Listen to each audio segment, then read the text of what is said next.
So this video is just to show you how I save my fingers from doing so much work. So if you have someone who's got a trigger finger and you're trying to control MP extension, but you want them to do some hook fisting, one of the things that I do is I'll wrap my fingers around their finger like this. So you take a look, my fingers are closed and then my index finger is wrapped around their finger, right? So go ahead and squeeze, apriete, right? So here I have a hook fist, right? So, or a PIP flexion, DIP extension. I'm really trying to get the last little bit of DIP flexion as possible. And then open, so he's got a little bit of an extensor lag or contractor, so I can use my thumb, voy para arriba, and I can isolate PIP extension. So in order to isolate PIP extension, you have to have the MP into flexion. And voy mi para arriba, right? But if you see, I have to use a lot of my hand. And one way I can kind of minimize that is I can hook my finger, right? I can hook my finger and then I can control MP, and then en voy mi para arriba, I can double up on my thumbs so that I can get like more pressure on the extension side. But if I want to get more flexion, I can save my hands too by hooking my finger. Go ahead, abajo, ale, ale, ale, ale, right? And then when he goes up, en voy mi para arriba, en voy, I can use my thumb and then relax, relájese, ale, para abajo.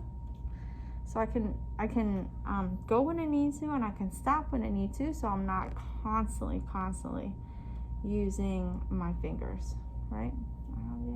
So I just hook.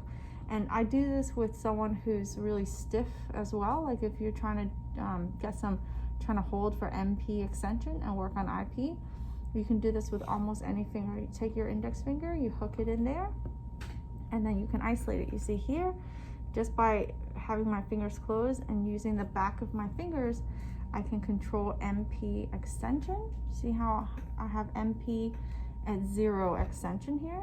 Ale para abajo. And then he could curl his fingers around mine, but I'm controlling MP extension. I can even get hyper extension if I wanted to on someone who's a lot tighter on the palmar side. I can pull it into hyperextension and hold it and use just literally my hand going into ulnar and radial deviation, and holding someone's hands like this. I can also control wrist position. Wrist position plays a huge role in terms of how the fingers move. So this is just a great way to do things where you're doing hook fists. You can do it individually, and it allows you to rest your fingers and you don't have to work so hard, and especially allows you to work and rest your thumb, right? So that's one way of, another way of getting some extension at the MP, flexion at the PIP, or extension at the PIP. But really at the end of the day, it's about what you can do to think through the problems that you have and save your own thumbs and hands so you have longevity in your career as a hand therapist.